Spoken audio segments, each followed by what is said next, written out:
காலையில் எழுந்ததும் காப்பி குடித்தாதான் மூளையே வேலை செய்யும். மருமகளே மருமகளே. கூப்பிட்டீங்களா அத்தை? ஆமாம் மருமகளே, ஒரு காப்பி போட்டு எடுத்தா நல்லா சூடா. ஏத்த தினமும் என்னையே காஃபி போட சொல்றீங்களே, ஒரு நாளாவது காஃபி போட்டு எடுத்துகிட்டு வந்து என்ன எழுப்பிருக்கீங்களா? எங்கள் வீட்டிலலாம் எங்கள் அம்மா எனக்கு காஃபி கொடுத்து தான் எழுப்புவாங்க, பெட் காஃபி கொடுப்பாங்க. நீங்கள் ஒரு நாளாவது கொடுத்துருக்கீங்களா எனக்கு? மருமகளே வா வாங்க, கிட்ட வா கிட்ட வா, உட்காரிங்க. என்ன சொல்லுங்க அத்தை?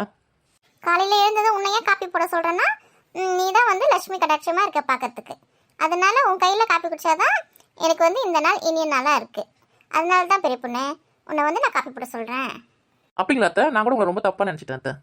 என் மருமகனா மருமக தான். சரி சரி, ஓடி போய் காப்பி போட்டு எடுத்துனா பார்க்கலாம். இதோ உடனே போட்டு எடுத்துன்னு வரேன் அத்தை. காப்பி போட சோம்பேறி தானே பட்டுன்னு என்னெல்லாம் போய் சொல்லுது பத்தியா? ம் மாடுக்கு வைக்கிற கழனி தண்ணி மாதிரி ஒரு காப்பி போட்டு எடுத்துன்னு வருவேன். அதுக்காக இவகிட்ட என்னெல்லாம் உருட்ட வேண்டியதாக இருக்குது பேர். இதெல்லாம் என் தலையெழுத்து. இதெல்லாம் நானா தேடிக்கணும் தானே, யார்கிட்ட போய் நான் சொல்லுவேன். என்னம்மா தனியா பேசின்னு இருக்கீங்க? ஐயோ வர வந்துட்டானே. வாப்பா உட்காரு வா. மருமகளே உன் புருஷனுக்கும் சேர்த்து காப்பி எடுத்துன்னு வந்துரு. சரிங்க அத்தை. என்னம்மா இன்னைக்கு சீக்கிரமா எழுந்துட்டீங்க? அது ஒன்றும் இல்லைப்பா, தூக்கமே வரல, அதான் எழுந்து வந்துட்டேன் சீக்கிரம். ஏம்மா என்னம்மா கவலை, உங்களுக்கு தூக்கம் வரல? அது என்னத்தான் நான் சொல்ல. எது வந்தாலும் என்கிட்ட சொல்லுங்கம்மா, நான் உங்களுக்கு சரி பண்ணி தரேன். பக்கத்து வீட்டில் இருக்காளே பங்கஜம், அவள் ஒரு பட்டு புடவை எடுத்துக்கிறா. ஆமாம், நல்ல டார்க் பச்சை ரோஸ் கலர் பார்டர் வச்சு அந்த மாதிரி பட்டு புடவை நானும் ஆன்லைனில் தேடி தேடி பார்க்குறேன், கிடைக்கவே மாட்டுது. அதுதான் எனக்கு ரொம்ப கவலையாக இருக்குது, தூக்கமே வரல. மா இதெல்லாம் உங்களுக்கே ஓவரா இல்ல? போட அவன் வேலையை பாடுற போய். உங்களை போய் பாவான்னு பார்த்தேன் பார்த்தியா? எனக்கு இது வேணும், இதுக்கு மேலே தான் வேணும். ஏங்க என்னங்க காப்பி எடுத்துக்கங்க. என் பொண்டாட்டி போடுற காப்பிக்கு இணையா யாராவது போடுவாங்களா?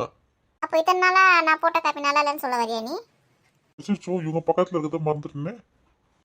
நான் அப்படி சொல்ல வரலம்மா, நீங்க போடுற காப்பி மாதிரியே இருக்குன்னு தான் நான் சொன்னேன்.